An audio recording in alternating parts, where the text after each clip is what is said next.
It's because of the context of the. Yeah. You don't. I mean, how can you not? Right. I mean, there's some movies where you're like, oh no, what are you going to ask? But, Right.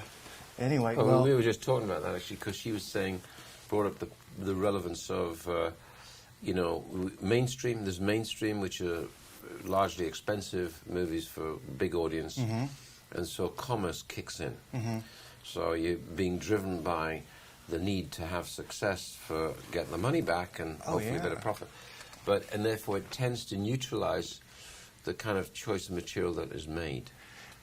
yeah, no, of course. But it's a tragic. It's not a waste because, movies are meant to have fun as well. Absolutely.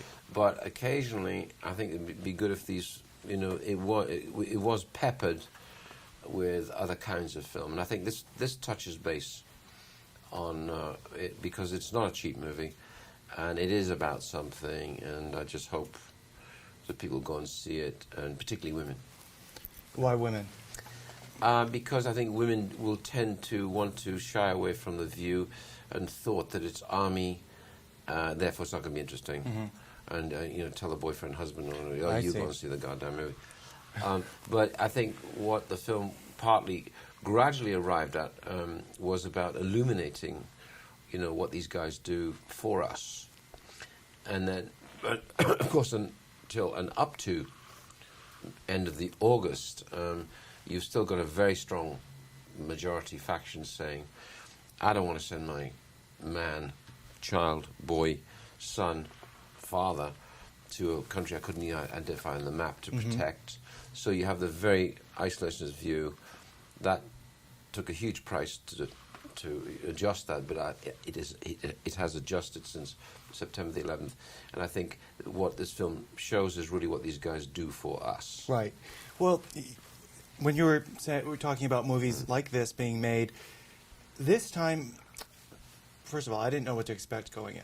Because, Jerry Bruckheimer, I thought maybe this might be a big extravaganza with effects. And I was quite shocked when I walked out of that theater, I have to say.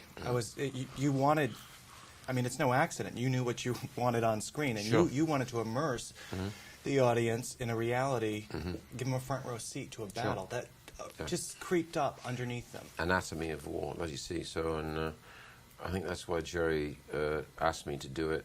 Because he and I have been friends for years, and he's always worked with my brother. Five movies with Tony, and Jerry, of course, knows exactly what he's doing and exactly the kind of movie he is making, and I think that's why he cast me to have a go at this. This is going to be an interesting one when I know this is down the line when it comes to the DVD. Because you get involved with that as well. Oh, yeah. Has it changed the way you make films? Every time. Every time you make a movie, you're a different person. That's why, I mean, I've got, people say,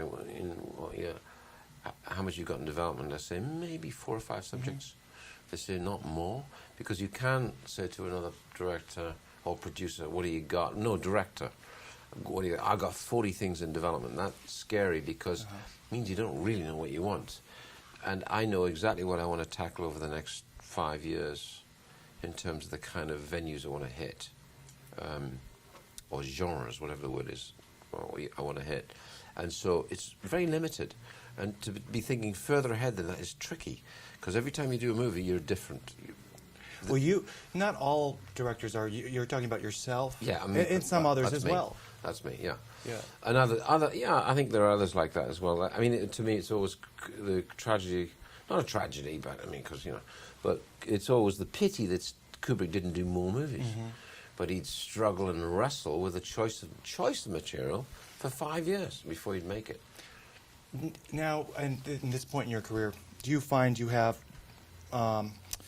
Do they put parameters on you as a director sometimes to maybe please an audience or to maybe because of the financial backing? I think there's two things. There's commerce, financial return, which of course if you don't have it, you don't have a studio. You don't have an industry.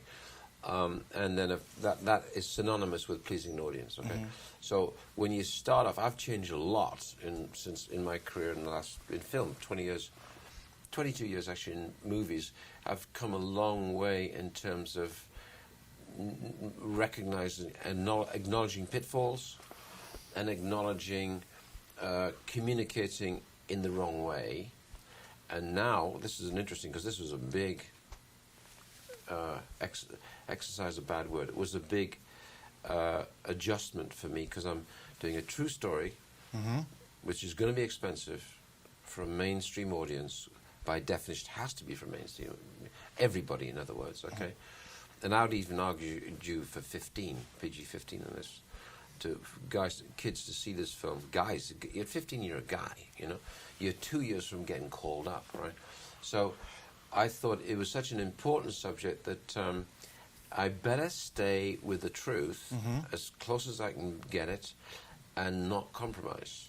And that, in its sense, becomes its strength and hopefully the reason to see the film. Yes, I got that you were being, there was an honest